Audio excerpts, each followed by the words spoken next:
أشهد أن محمد رسول الله.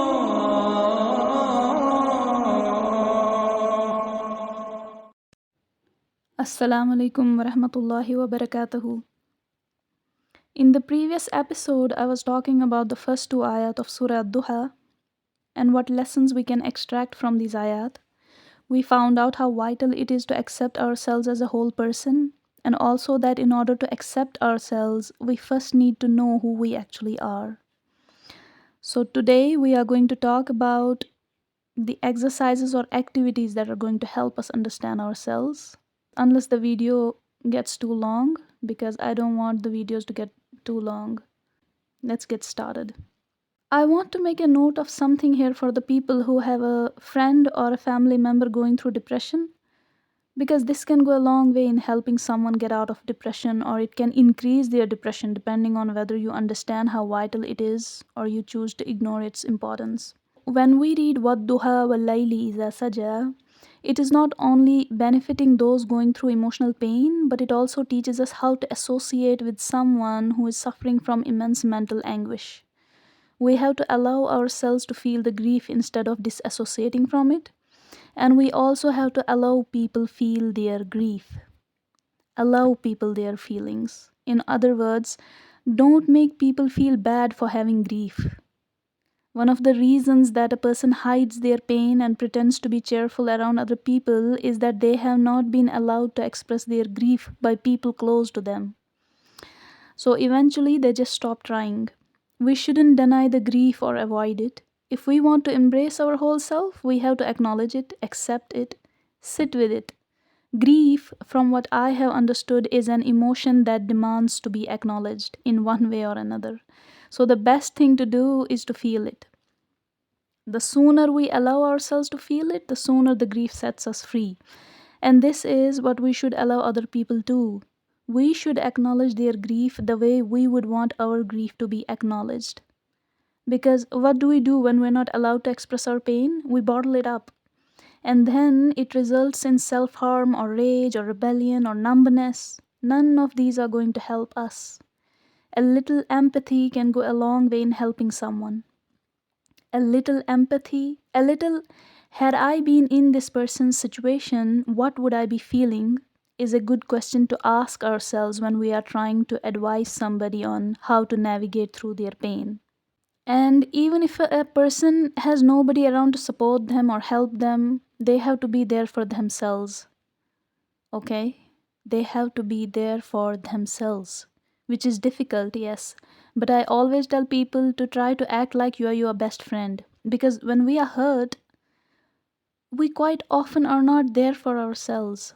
So give yourself the permission to acknowledge your grief without judgment. If you don't give yourself that permission, how can you expect other people to acknowledge your grief? Even when you think you're alone, you're not alone. In this same surah, Allah Azza wa Jal says, "Ma wadda'aka rabbuka wa ma kala." Your Lord has not left you. Your Lord has not left you. People may leave, friends may leave, siblings, parents, children may leave. But Allah Azza wa Jal says, your Lord has not left you. The fact that Allah Azza wa Jal mentions both day and night teaches us to have a balanced approach of life, a balanced approach to ourselves. And how can there be balance within us when we acknowledge our joys and accomplishments, etc., but at the same time disassociate from our sorrows or mistakes? In fact, the beauty of Islam is that it displays balance, it holds balance as an achievement. Maintaining balance is something that should be our goal every single day.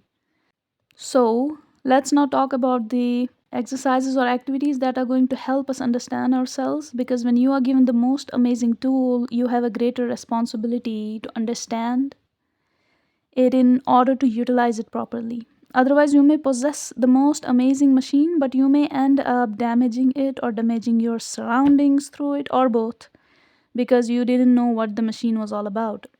But of course, I'm not talking about any machine, rather, I'm talking about us as human beings, because we are the masterpiece of the creation, okay?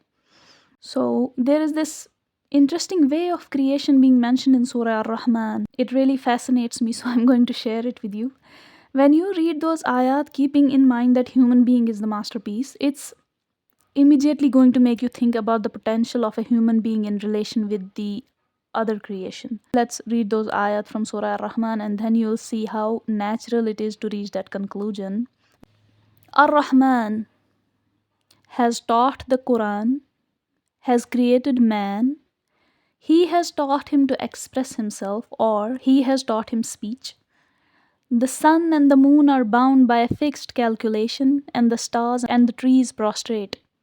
And then Allah Azza wa Jal says, He raised the sky high and has set up the balance, that you not transgress with the balance. The beauty of these ayat is amazing.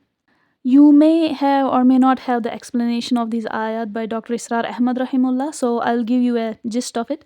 Dr. Israr Ahmad Rahimullah says that out of all the beautiful names of Allah Azza wa Jal, the peak is Ar-Rahman because that's what we are in need of the most, His Rahmah.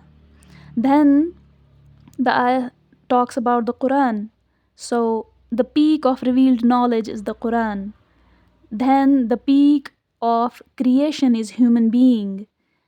And then out of all the faculties that a human being has been bestowed with, the peak is his ability of speech. So in a nutshell, we have been told the peak in the first 4 ayat, and then we are told about other creation. That, let's remember, that's not the peak. The sun and the moon, the stars, or the trees, sky, even these need to be under His command, even though they are not the masterpiece of the creation. And He has set up the balance, that you not transgress with the balance. Now imagine for a minute, the sun is not the masterpiece, but what if it goes out of balance for just a few minutes? What will happen? Moon is not the masterpiece, sun is not the masterpiece, sky is not the masterpiece. The herbs that we use as medicine and the trees that provide oxygen, these are not masterpieces, but if they go out of balance, what will happen? Now imagine what will happen if the masterpiece, that is the human being, goes out of balance. The way these ayat have been set up, that first we are being told about the peak of everything, and then we are told that other creation is also in balance. All these creations are in balance, and then we are told that we should not be transgressing the balance. The most amazing device. We are the most amazing device. What if we go out of balance? What will happen? Which we are witnessing, by the way. So even if we do know ourselves, how are we going to know what is okay and what is not okay? How do we know that we are maintaining the balance or we are not maintaining the balance? How are we going to know which habits are healthy and which ones are unhealthy? We use the masterpiece guidelines. What's that? We too are to take balance from Ar-Rahman and his book, the Quran, which is the peak of revealed knowledge, and the masterpiece of the masterpieces, Sayyidina Rasulullah Sallallahu Alaihi Wasallam, and what he has taught us. Obviously, the Quran is not revealed for other creation. It is meant for the masterpiece. And a masterpiece device needs a masterpiece manual. That's common sense. So while we are trying to understand who we are also going to keep a check on ourselves through our connection with the Quran and the Seerah. On one hand, we are observing ourselves, and on the other hand, we are gaining knowledge about what's acceptable and what's not.